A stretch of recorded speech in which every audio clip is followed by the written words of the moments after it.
despenaliza el aborto antes de la semana 24 en Colombia.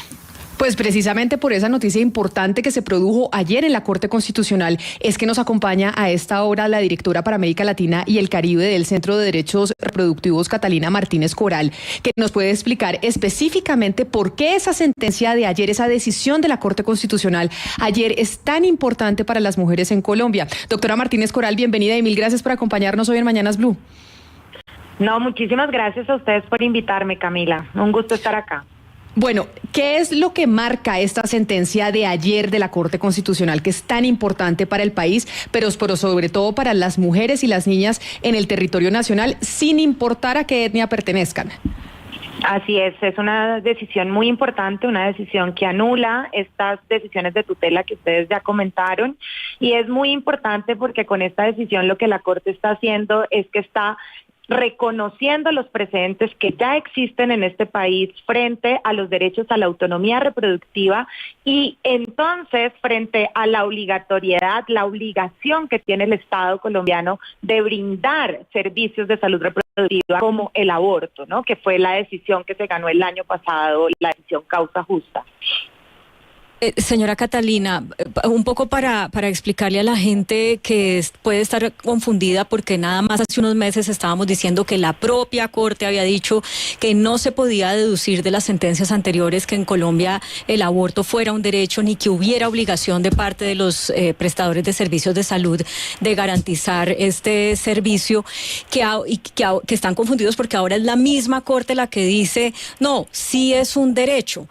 ¿Cómo se puede, digamos, explicar como esas contradicciones y cómo se puede garantizar que sea como la palabra final?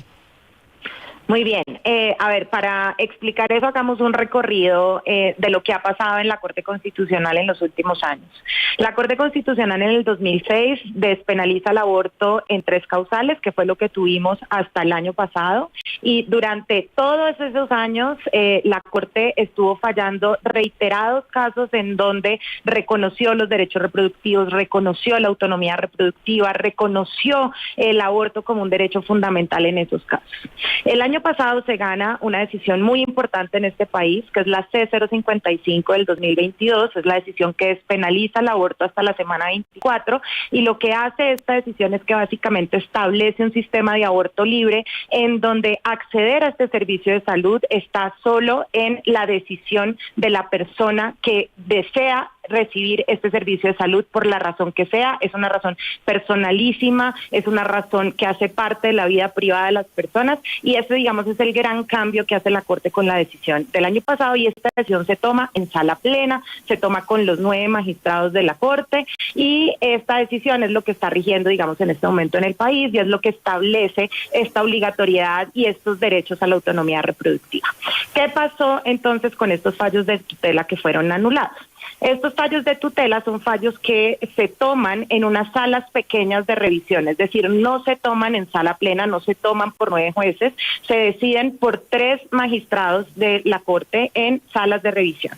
Estos fallos de tutela no cambian el precedente grande de la decisión que se tomó el año pasado por los 9 magistrados y magistradas de la Corte, pero digamos que sí creaban muchísima confusión, porque en esta sala de revisión lo que se estaba diciendo era que el derecho al aborto no era un derecho fundamental, que no existía una obligación del personal de salud de brindarlo, y adicional a eso pues no estaban reconociendo la autonomía reproductiva de las mujeres y específicamente de las mujeres indígenas.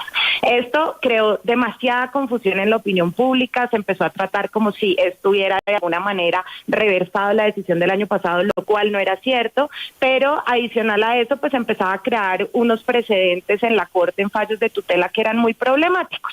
Por eso se presentaron estas nulidades. ¿Por qué se presentaron estas nulidades? Porque se dijo, estos fallos de tutela están desconociendo todo lo que ha pasado en la Corte desde el año 2006, en donde se han reconocido estos derechos a la autonomía reproductiva, en donde se ha reconocido esta obligatoriedad, en donde a partir de ahí se ha creado un sinnúmero de política pública para que las mujeres puedan acceder a servicios de aborto en este país. Entonces, estos fallos pues por ser tan problemáticos deben ser anulados. Entonces, ¿qué pasa el día de ayer? El día de ayer la Corte revisa esas solicitudes de nulidad y en pleno, con los 9 magistrados y magistradas de la Corte, decide que hay que anular esos fallos de tutela porque efectivamente están desconociendo el precedente y están desconociendo la cosa juzgada constitucional frente a la autonomía reproductiva de las mujeres y niñas. Directora Martínez, hablemos de un nivel, diría yo, superior de desprotección y es de las niñas y adolescentes indígenas. Y este nivel superior de desprotección está dado por lo que se ha considerado la autonomía de las comunidades indígenas que da la Constitución colombiana, que es lo que pasó, de hecho, con ese juez en Quinchía, Risaralda, que dice, no, pues ahí es la autonomía de las comunidades indígenas y ellos son superiores, ahí hay una autoridad superior. Es decir, las niñas, basados en esa autonomía, las niñas y adolescentes indígenas siempre parecen más desprotegidas, están como en un nivel superior de desprotección. Por favor, desde estos micrófonos, oriente por favor a las mujeres indígenas que nos estén escuchando cómo pueden hacer para proteger sus derechos y mirar que los derechos de las niñas y las adolescentes están por encima. Claro que sí. Yo creo que el mensaje principal que yo quisiera pasar es que no hay autonomía indígena si no existe la autonomía de las mujeres y las niñas indígenas. Y es muy importante que las mujeres y niñas indígenas sepan que la decisión C055 del 2022 les aplica a ellas también, es decir, ellas tienen el derecho de buscar servicios de salud reproductiva, específicamente el aborto, porque es el derecho que rige en este país para todas las mujeres sin importar de a qué grupo pertenezcamos. Y eso es muy importante porque si fuera de otra forma estaríamos desconociendo la igualdad que tenemos todas las mujeres y niñas y personas con capacidad de gestar en este país para tomar las decisiones personalísimas que tenemos que tomar sobre nuestras vidas. Ahora bien, con la nulidad que se presentó ayer en la Corte Constitucional, la Corte Constitucional tiene una nueva oportunidad de fallar estos fallos de tutela, de volverlos a revisar y de realmente dejar establecido y claro, o sea, resolver esa tensión entre la autonomía indígena y la autonomía de las mujeres y niñas. Y esta es la oportunidad para que la Corte efectivamente dirima la atención principal que existe en este caso y es que quede establecido que las mujeres y niñas indígenas tienen los mismos derechos que todas las otras mujeres en este país. Yo sé que usted es experta en derechos reproductivos y por eso esta última pregunta le quiero hacer como abogada y es, ¿esta decisión de la Corte Constitucional podría tener efectos en otros temas en donde prevalece la jurisdicción indígena frente al derecho, digamos, de Colombia en su totalidad? Porque en este caso lo que dijo la Corte es, no importa que haya una jurisdicción indígena, acá los derechos de las niñas son los mismos en todo el territorio nacional. ¿Esto podría trasladarse a otros temas? Esto es algo que la Corte tiene que dirimir ahorita, que va a volver a revisar los fallos de tutela frente a este punto en específico, ¿no? Es lo que estamos pidiéndole a la Corte que haga.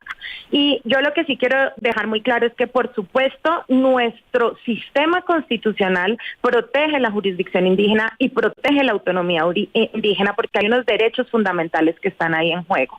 Pero en los casos, por ejemplo, como estos, en donde se trata de decisiones de la vida privada de una persona, que son absolutamente personalísimos, lo que quiere decir que no son transferibles, y no son transferibles ni siquiera a una comunidad entera, ¿no? ¿Por qué? Porque la Corte ha dicho, esto es un tema casi que vulnera el derecho a la libertad de conciencia, el no poder decidir sobre nuestros cuerpos y sobre nuestros proyectos de vida. Y la conciencia es lo más personalísimo que tenemos. Entonces, en esos casos en donde se trata de estos derechos personalísimos e intransferibles, sí tienen que haber unas excepciones a la protección de la autonomía indígena como un todo. Pues, doctora Catalina Martínez Coral, directora para América Latina y el Caribe del Centro de Derechos Reproductivos, mil gracias por habernos atendido hoy, por habernos explicado la importancia para las mujeres de esta decisión que tomó ayer en la tarde la Sala Plena de la Corte Constitucional. Un saludo muy especial. No, muchísimas gracias a ustedes, que estén muy bien.